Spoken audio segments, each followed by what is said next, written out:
ஆண்டவரும் நிச்சயமாக இயேசு கிறிஸ்து நாமத்தினாலே உங்களை வாழ்த்துகிறேன். கர்த்தர் ஆசீர்வதிப்பாராக.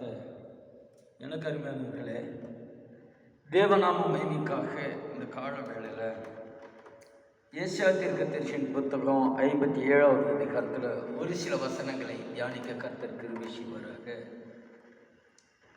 எனக்கு அருமையானவர்களே, 57 நாளில் நீங்கள் யாரையும் பரியாசம் பண்ணுகிறீர்கள்? யாருக்கு விரோதமாக வாயை திறந்து நாக்கை நீட்டுகிறீர்கள்? நீங்கள் துரோகம் பண்ணுகிற பிள்ளைகளும் கள்ள சந்ததியாரும் அல்லவோ என்று சொல்லுகிறார். எனக்கு அருமையானவர்களே, இன்னைக்கு கர்த்தருடைய நாமம் மகிமைப்படட்டும். இன்னைக்கு பேசுகிற வார்த்தைகள் கர்த்தரை மகிமைப்படுத்துகிறதாக இருக்கிறதா, அல்லது அவரை பரியாசம் பண்ணுகிறது மாதிரி இருக்கிறதா என்று நாம் ஆராய்ந்து பார்க்க வேண்டிய காலகட்டம். யாரை பரியாசம் பண்ணுகிறீர்கள்? யாருக்கு விரோதமாக வாயை திறந்து நாக்கி விட்டீர்கள்? நீங்கள் துரோகம் பண்ணுகிற பிள்ளைகளும் கள்ள சந்ததியாரும் அல்லவோ. நம் வாய் திறந்து பேசுகிறது கர்த்தருக்கு மகிமையாய் பிரியமாய் இருக்கணும். தேவையில்லாதவர்களை பேசக்கூடாது. நமக்கு அடுத்தது காரியங்களை பேசக்கூடாது. மத்தேயு எழுதின சுவிசேஷம் 12:36 வேதம் சொல்லுகிறது, மனுஷர் பேசுகிற வீணான வார்த்தைகளை குறித்து நியாய தீர்ப்பு நாளிலே கணக்கு ஒப்புவிக்க வேண்டும் என்று நான் சொல்கிறேன் என்று கர்த்தர் சொல்லுகிறார். பேசுகிற வார்த்தைகள் ஜாக்கிரதையா இருக்க வேண்டும். 11வது வசனத்தில் இப்படியாக சொல்லப்படும், நீ யாருக்கு அஞ்சி பயப்படுகிறாய்? நீ பொய் சொல்லுகிறாயே. நீ என்னை நினையாமலும் உன் மனதிலே வைக்காமலும் போகிறாய். நான் வெகு காலம் மௌனமாயிருந்தேன் அல்லவா, ஆகையால் எனக்கு பயப்படாது இருக்கிறாய். பேசுகிறது பயம் இதெல்லாம் இல்லைங்க. நீ பார்ப்பீர்களானால் தேவ சித்தத்தை நிறைவேற்றுகிற வார்த்தைகள் இல்லை, தேவ சித்தத்தை நிறைவேற்றுகிற ஊழியம் இல்லை, தேவ சித்தத்தை நிறைவேற்றுகிற வாழ்க்கை இல்லை, தேவ சித்தத்தை நிறைவேற்றுகிற சபைகள் குறைந்து வந்து கொண்டிருக்கிறது. எனவே கர்த்தர் நாம மகிமைக்காக நாம் பேசுகிற வார்த்தைகள் அவரை பரியாசம் பண்ணக்கூடாது. நாம் பயப்படுகிறது கர்த்தருக்கு பயப்பட வேண்டும் அல்லாதபடியாய் எந்த மனிதருக்கும் பயப்பட வேண்டிய அவசியம் இல்லை. எனக்கு அருமையானவர்களே, நான் எப்போது வழக்காட மாட்டேன் என்று சொல்லுகிறார். எனவே பேசுகிறது கர்த்தருக்கு பிரியமாக வாய்த்திருக்கும். இந்த பேதுரு அப்படிதான் சொல்லுகிறார், ஆண்டவரே உமக்கு ஒரு கூடாரம், எலியாவுக்கு ஒரு கூடாரம், எங்களுக்கு ஒரு கூடாரம் என்று சொல்லுகிறார்.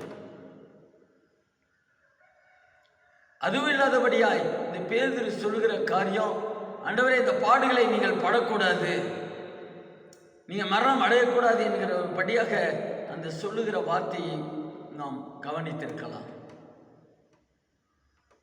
ஆனால் அந்த பேதுருவை பார்த்து ஆண்டவர் சொல்லுகிறார், பிதாவின் சித்தத்துக்கு விரோதமாய் இருக்கிற பேசின அந்த வார்த்தைகளை குறித்து பின்னாக போ சாத்தானே என்று சொல்லுகிறார். எனக்கு அருமையானவர்களே, தேவ சித்தத்தை நிறைவேற்றாதபடியாய், தேவ பக்திக்கு ஏதுவான வார்த்தைகளை பேசாதபடியாய், தேவ கிருபைக்கு ஏற்றபடியாய் நடக்காதபடியாய் துக்கப்படுத்துகிற, வேதனைப்படுத்துகிற, பரியாசப்படுத்துகிற வார்த்தைகள், தேவனை பரியாசப்படுத்துகிற வார்த்தைகள் இருக்குமானால், தேவையில்லாதபடி பேசுவோமானால், பேதுரு தேவையில்லாம பேசு. நீங்க பாடுபடக்கூடாது. பிதாவின் சித்தம் அவர் அடித்து நொறுக்கப்பட வேண்டும் என்று, பிதாவின் சித்தம் அவர் இந்த பூமியில வந்து பாவிகளுக்காக அடிக்கப்பட்டு ரத்தம் சிந்தி ஜீவனை கொடுத்து 3ஆம் நாள் உயிர்த்து மீண்டும் ராஜாதி ராஜாவாய் போற அந்த சித்தம் தான் நிறைவேற இயேசுவை இந்த பூமிக்கு அனுப்பினார். ஆனால் பேதுருவோ அந்த சித்தத்துக்கு விரோதமாக பேசுகிறார். பின்னாக போ சாத்தானே. தேவ சித்தத்துக்கு விரோதமாக யார் என்ன செய்தாலும் பேசினாலும் பின்னாக போ சாத்தான் என்று சொல்லுகிற நிலைமை தான் இருக்குமே தவிர, அவர்கள் தேவனுக்கு பிரியமாய் கர்த்தருக்கு பிரியமாய் இருப்பதில்லை. கடைசி காலங்களிலே அநேக பரியாசக்காரர்கள் தோன்றுவார்கள். நீங்க ஃபேஸ்புக்கில் பார்த்தா ஊழியக்காரர்களை குறை சொல்லி சொல்லி சொல்லி பரியாசம் குறை சொல்லி சில காரியங்களை வெளிப்படுத்துகிறது ஏதோ பரவாயில்லை. ஆனால் பரியாசம் பண்ணி எள்ளி நகையாடி தேவநாமத்தை தூஷிக்கிறவர்கள் கணக்கு ஒப்புவிக்க வேண்டும். தப்பிக்கவே முடியாது. அது யாரா இருந்தாலும் போக்கு சொல்வதற்கு இடமில்லை. எனக்கு அருமையானவர்களே, கர்த்தர் நாம மகிமைக்காக கர்த்தருடைய வசனத்தை கொண்டு அவரை பரியாசம் பண்ணக்கூடாது. கர்த்தர் வசனம் இல்லாததை எடுத்து பரியாசம் பண்ணக்கூடாது. யாரை நாக்கை நீட்டி நீங்கள் பரியாசம் பண்ணுகிறீர்கள்? துரோகத்தின் பிள்ளைகள் சந்ததியும் அல்லவா என்று கர்த்தர் சொல்லுகிறாரே.